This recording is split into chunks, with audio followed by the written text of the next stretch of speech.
Si quieres más información, haz clic aquí. Visita este blog para conocer otras noticias. ¿Te das cuenta de la cantidad de formas que tenemos de destacar un enlace cuando escribimos un texto? Pues esas pocas palabras son mucho más importantes de lo que parece a simple vista. Estás en el canal de Judit Català, donde tus sueños empresariales se hacen realidad, y este es un nuevo vídeo del diccionario de marketing. Hoy te explico qué es un Anchor Text.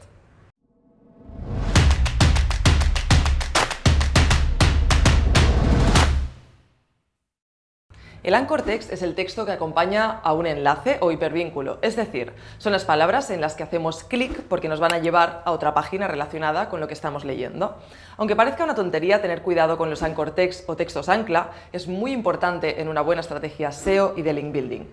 ¿Y por qué? Pues porque Google tiene esos enlaces muy en cuenta a la hora de identificar la temática de tu sitio web o de tu blog.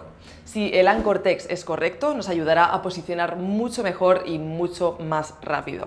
Imagínate que quiero enlazar a mi página www.juditcatalà.com. La opción fácil es poner el enlace directo, www.juditcatalà.com.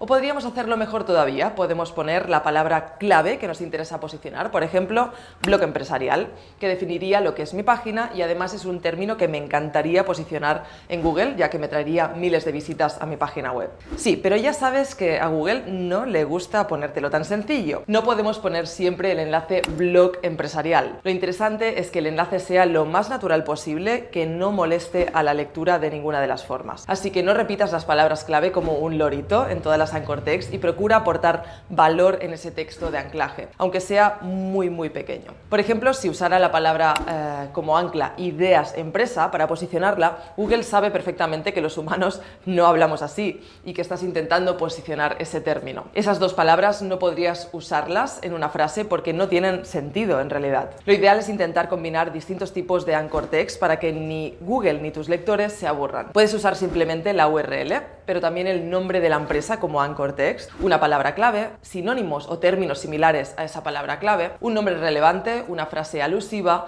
y si no se te ocurre nada, siempre puedes tirar del genérico pincha aquí o visita esta página. De hecho, Google valora la naturalidad de esos últimos. No es normal que todas las anclas que apunten a juditcatalà.com digan blog empresarial. Google pensará que estás haciendo trampas, así que la variedad de anclas es la solución para un buen SEO. Como ves, muchas expresiones de marketing están muy relacionadas entre sí. Para hablar de qué es un Anchor Text hay que pasar por el link building y por el SEO, dos términos de los que ya hemos hablado en este diccionario de marketing. Si no los tienes muy claros, te recomiendo que los repases aquí, justo en este enlace. Ahí están el resto de vídeos del diccionario donde podrás encontrar todos esos conceptos y muchos más. Como ves, todavía nos quedan muchos temas por tratar. Suscríbete aquí al canal de YouTube y verás que cada semana hay nuevos vídeos con ideas, consejos y estrategias para que tu empresa crezca. La semana que viene hablaremos de qué es un hashtag. Seguro que lo has usado en redes sociales, pero ¿de verdad sabes para qué sirve y cómo sacarle partido? Hasta el próximo vídeo, te deseo muchos éxitos.